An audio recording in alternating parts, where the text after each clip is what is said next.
Any other questions, Rory? What do you want to do with it? You gave it this. Yeah. Thank you, Bob. Have a good night. Thanks, Bob.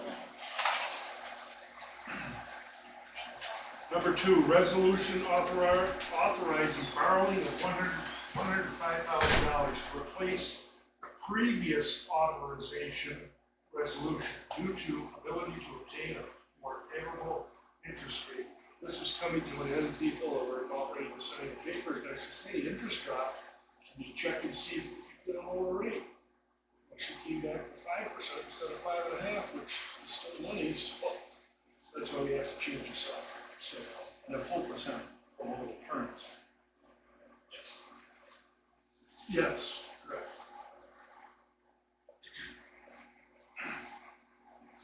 So we can keep motion on the resolution. I was going to ask a question.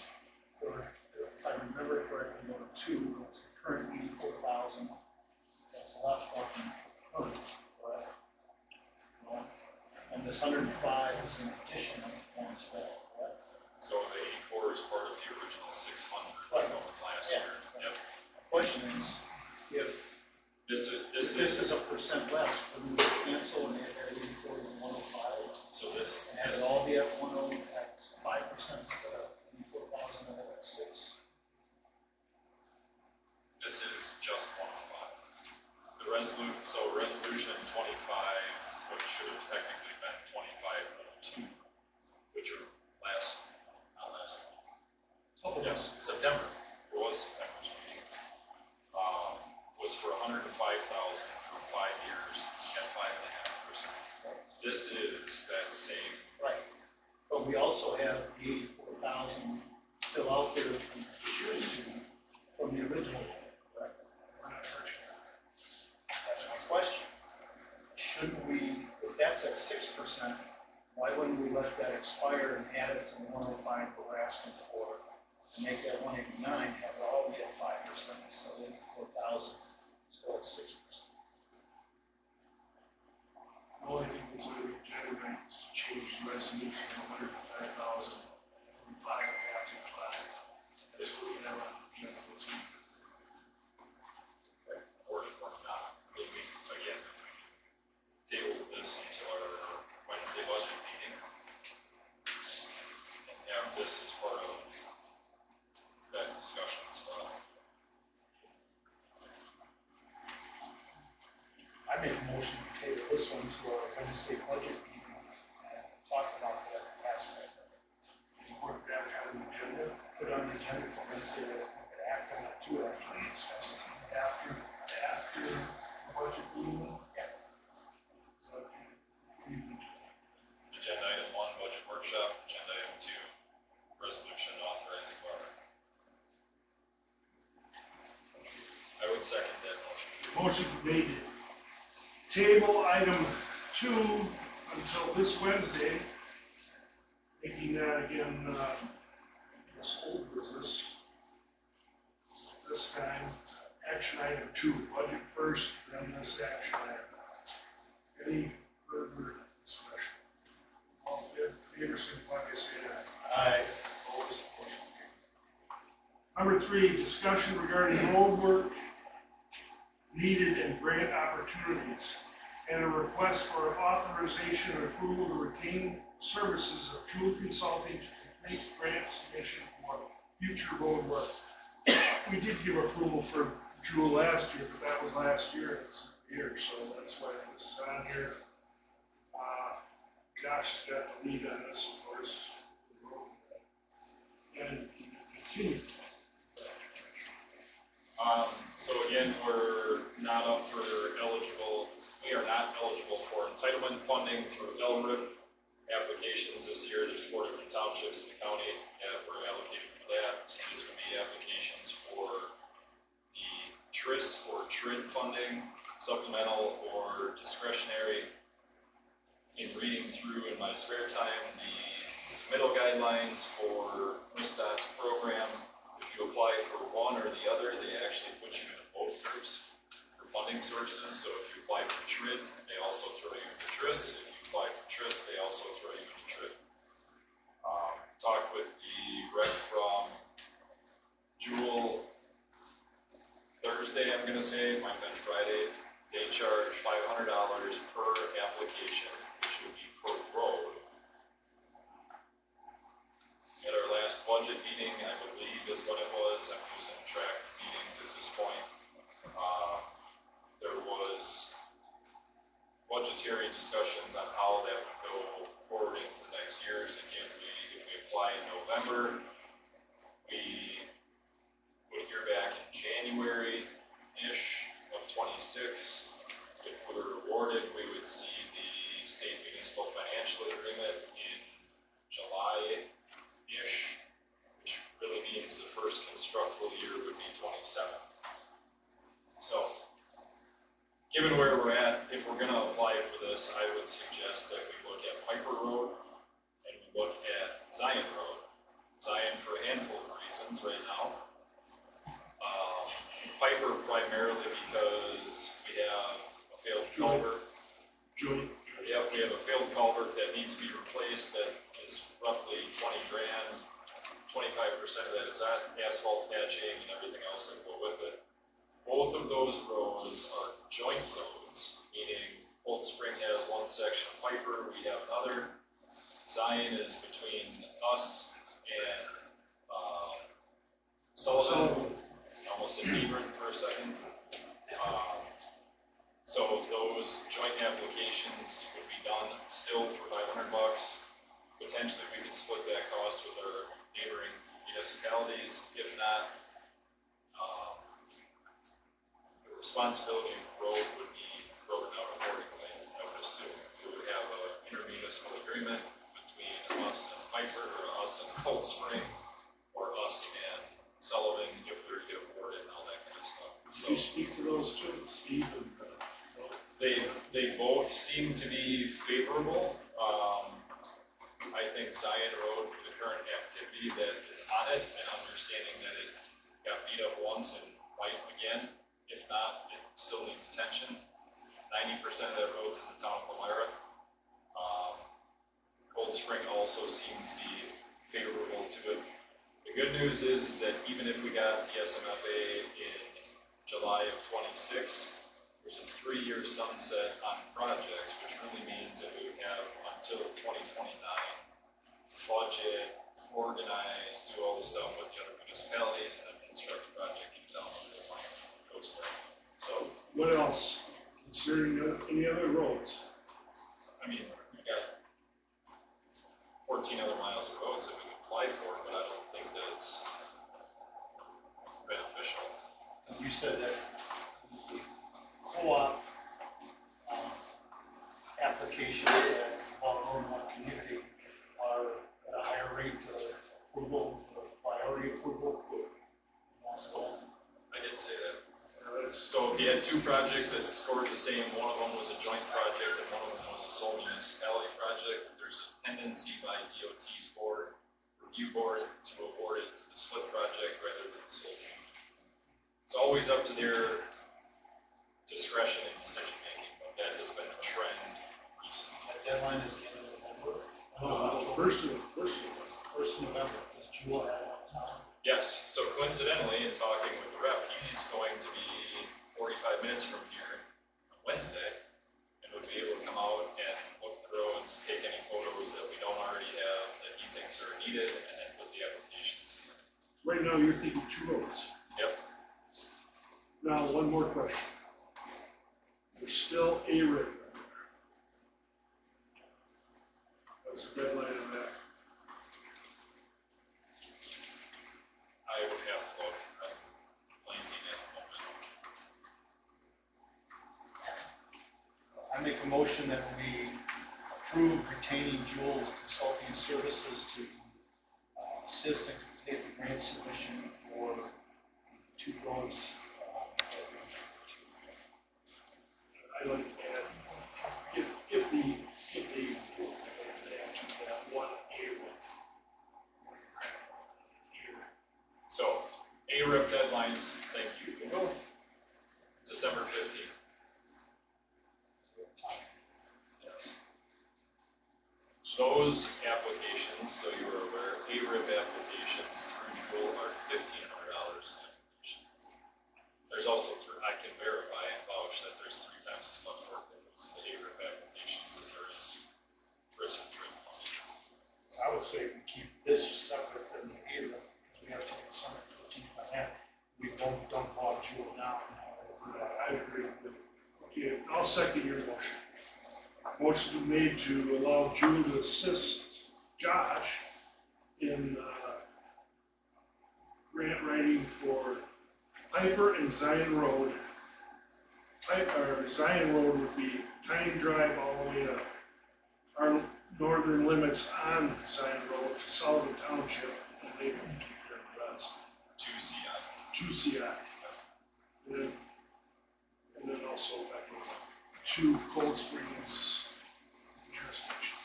And at this point, we assume it's gonna be Howard, because that's the next intersection, but I don't know that that would somewhat be up to coordinating with Cold Springs. The 300 yards on Zion may be pretty simple. The 2.5 miles to Howard Road is a little bit of a start. So, You make the motion, I'll second it, any further discussion?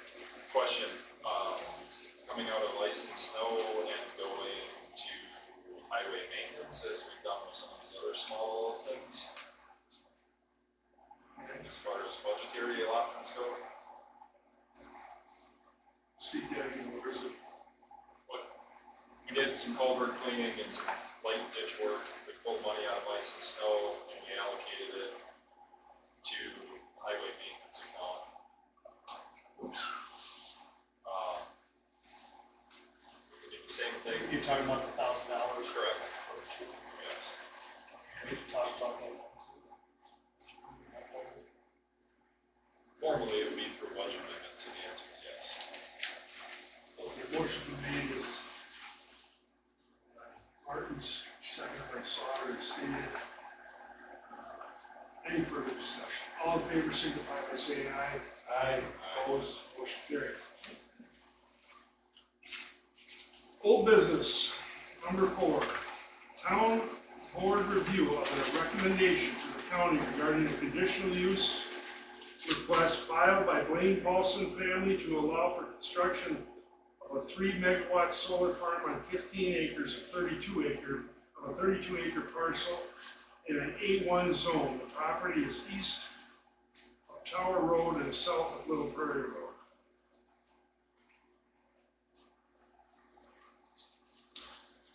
You guys, did you come up with some,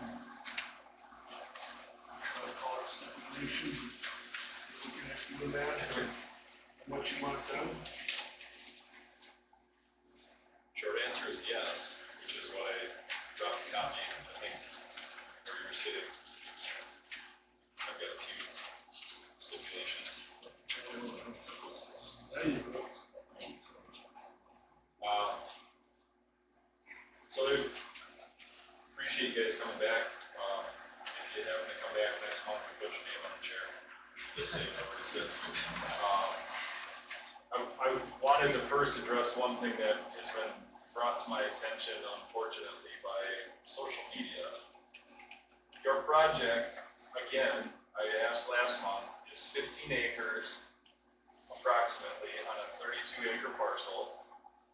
Approximately 17 acres of that will remain unsolar. It is currently owned by a private landowner.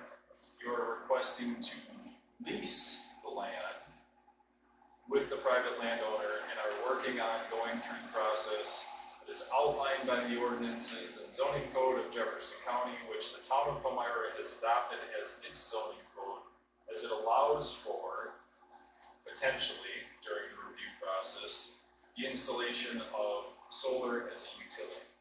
Correct?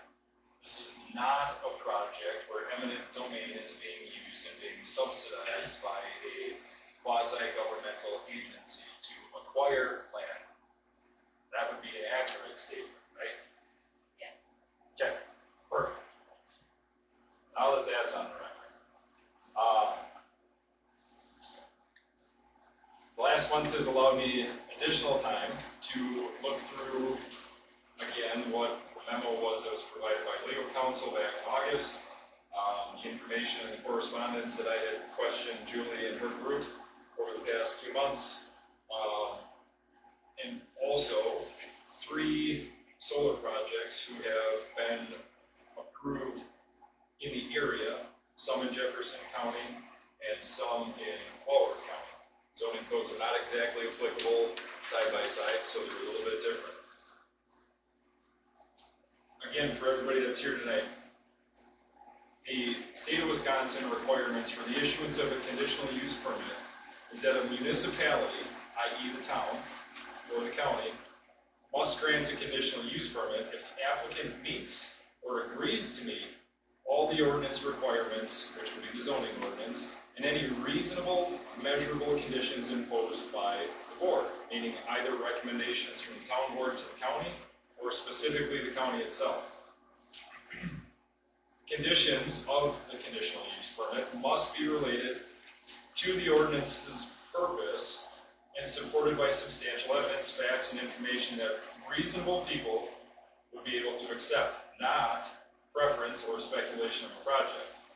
A conditional use permit may only be denied if there is substantial evidence that the applicant cannot or will not comply with the conditions or requirements set forth for the conditional use permit. So why is that important? Right now, the property is zoned A1, which is agricultural. Subsection 10 of the zoning code allows for transportation, communication, pipeline, electrical transmission, utility, or drainage uses that qualify under statute.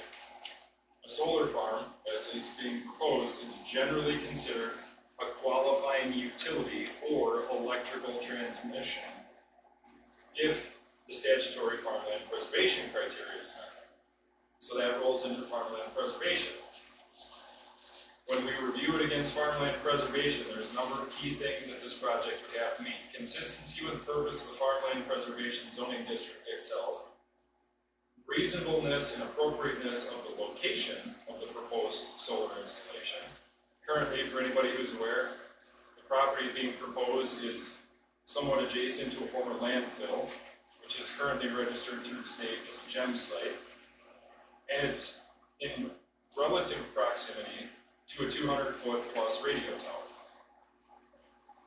Secondly, the site design must minimize the conversion of ag land to solar. Again, 15 of the 30 plus acres is being converted to solar. Next, the substantial impairment for future ag use of surrounding parcels must be minimized. Currently, the project is confined to a single parcel and again leaves acreage generally in its surrounding area as potential ag use. The next portion of farmland preservation is construction damage is minimized and or repaired for remaining land uses on or around the development as agricultural. Proposed solar improvements, the proposed solar improvements are itemized and applied for as temporary and removable after the useful life of the facility. Proposed land restoration and pollinator mixes are also proposed to be established at the completion of construction, along with a host of other regulatory requirements for erosion control, stormwater management, things like that. So, I've got roughly 2.5 pages worth of potential conditions for the board's consideration in this conditional use permit that are modeled after, again, solar projects that have been approved and conditions in various communities that have been set. So I would make this the start of a long-winded motion that the town of Palmyra recommend approval of the conditional use permit for the solar farm proposed on the Blaine Paulson parcel, and recommend to the county zoning department and board that the proposed 3 megawatt AC solar project indeed will meet the definition of allowed utility uses per the Jefferson County conditional use standards and be consistent with the farmland preservation program. 2, that the development will not substantially impair or limit the current use of future agricultural use of surrounding parcels of land are zoned for or legally restricted to agricultural use. 3, the development will use a pollinator prairie mix to establish habitat for bees and other pollinators consistent with the intended use of agricultural land around the project area. 4, that the conditional use permit is valid for the usable life of the facility. 5, the construction and completion shall follow the proposed schedule included in the application with an estimated start of construction in the spring of 2026, and the project shall be completed and online no later than December of 27.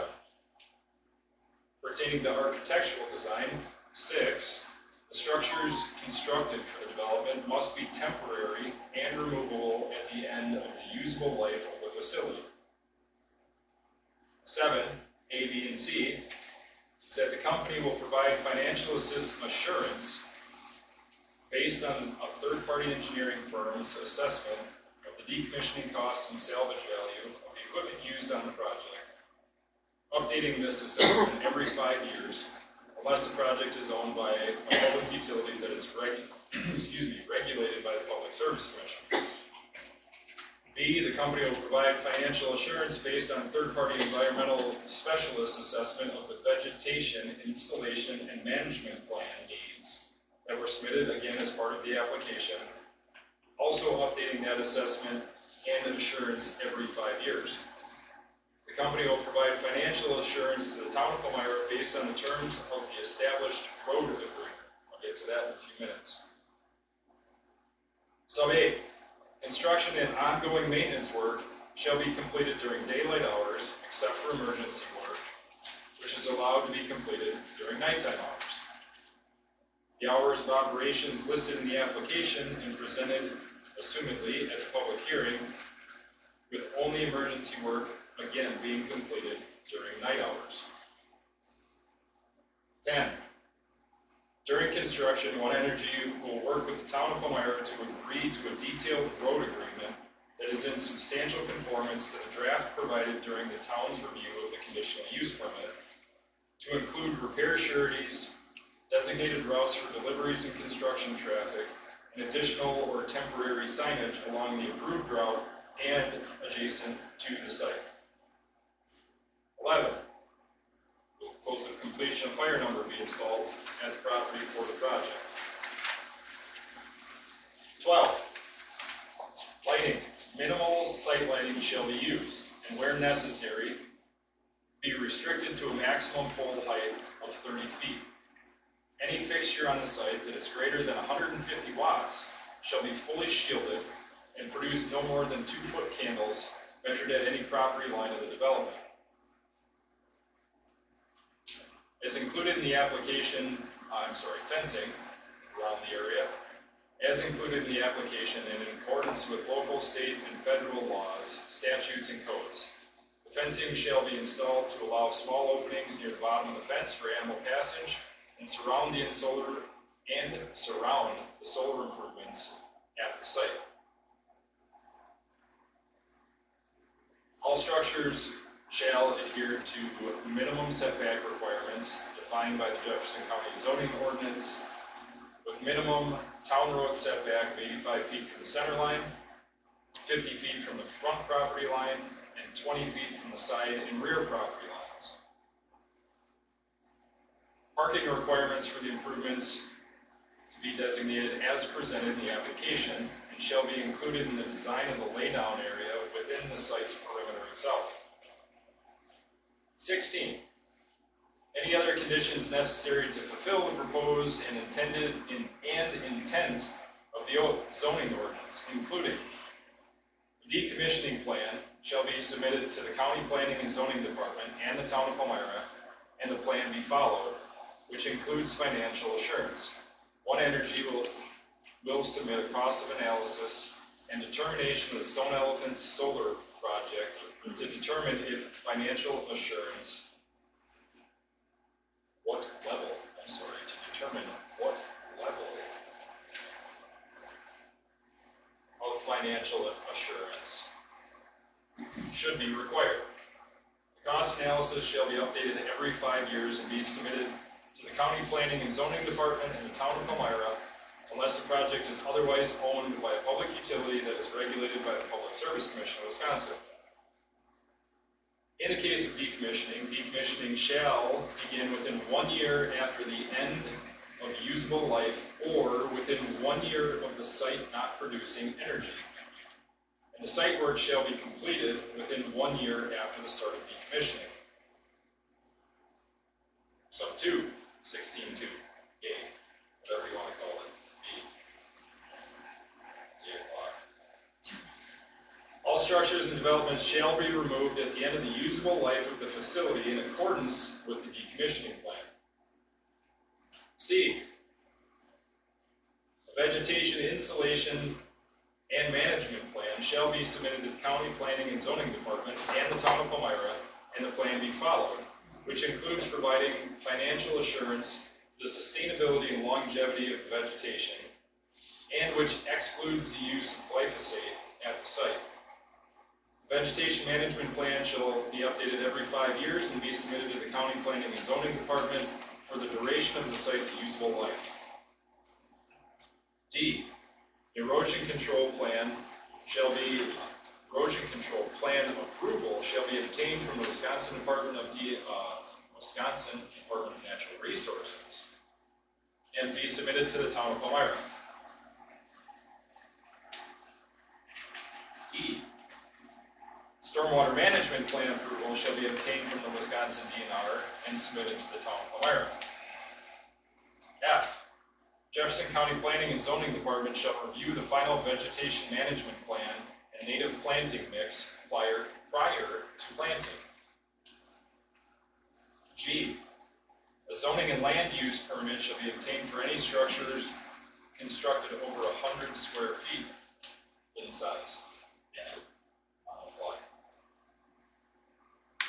H, the zoning and land use permit shall be obtained for the proposed development. I, battery storage is not permitted with this CUP. If battery storage is proposed in the future, a new CUP shall be obtained. J, the developer shall provide a point of contact for the Jefferson County Planning and Zoning Department and the town of Palmyra who can adequately address pre-construction, construction, and operational stages of this site. K, developer and contractor shall hold a pre-construction meeting with Jefferson County and the town of Palmyra at a mutually agreed date prior to construction activities beginning. L, a post-construction inspection shall be performed by the county to ensure compliance with the conditional use permit terms. M, projects, inverters, and transformers which constitute noise-emitting equipment from a solar facility shall not exceed the Public Service of Wisconsin's mandated maximum nighttime sound level of 45 decibels, nor the maximum daytime sound level of 50 decibels, at the walls of the noise-sensitive receptors hereby identified as the single-family residences within the proximity of the project. Additionally, the project will meet the daytime sound standard thresholds as the project's boundaries as set forth by the Jefferson County ordinances currently in effect.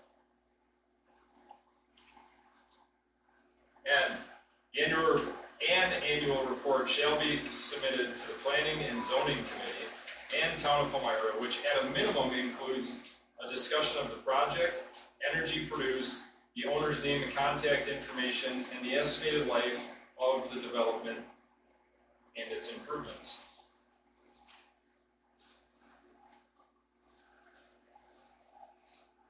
Oh, annually, a copy of the Vegetation Management Report, or VMR it was referred to in the submittal, and stormwater management plan activities shall be submitted to the town of Palmyra. B, after completion of the site development, a third-party report confirming that the field verified observations, that's a duplicate, confirming that field verified observations confirm findings in the submitted glare analysis as accurate and shall be submitted to the Jefferson County Planning and Zoning Department and the town of Palmyra. Q, A road agreement with the town of Palmyra for the use of Little Prairie Road and Tower Road shall be created and signed for development.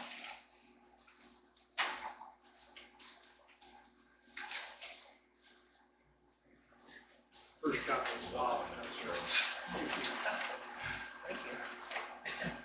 You got to see the record for the longest. That is the longest motion, that don't. T for times. R. There was one that I put on my phone on my way home. Can't do with that when you're driving. Who said that I was driving? That vegetative screening be maintained around the project area to actively screen the project from all surrounding properties and roadways when viewing the project while standing at ground level and without the aid or assistance of optical aids.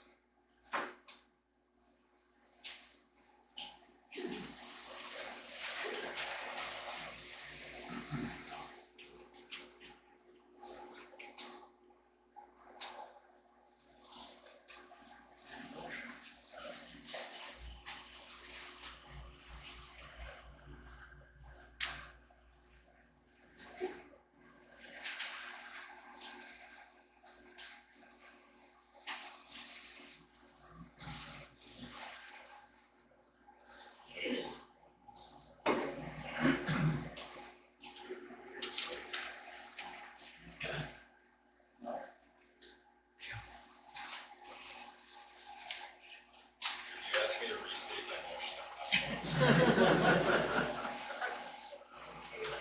I fell asleep halfway through it.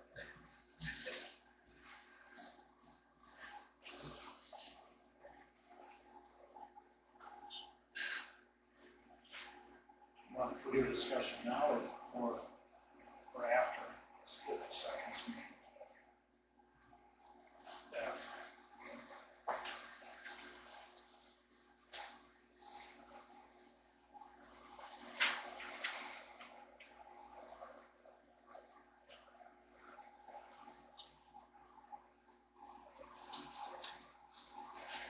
There's a lot to digest there. The way that I understand this, as he's explained to all of us,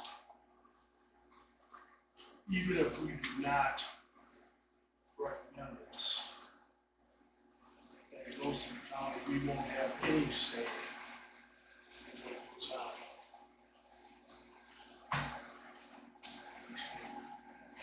Right, Josh? Theoretically, that is correct. If the town recommends denial of this, that would be the town's recommendation.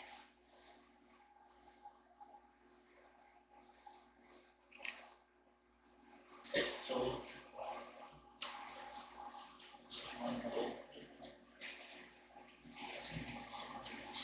So if we deny this, and it goes to the county and pass it, is the only way to get these stipulations in there, in any agreement, is if we include it with these stipulations? Or can these stipulations also be ignored by the county? The answer would be no and yes. So they can So- ignore it. They, just like we can ignore anybody else's airport commission, town highway committee, whatever, right? It's up to people on the board to make the decision. I, for one, well, okay, so if the board wants a unified message to the county planning and zoning committee, it could either be approve it with these conditions or please don't approve it at all. There is a process, there will be a public hearing, and not to get off topic, but in correspondence,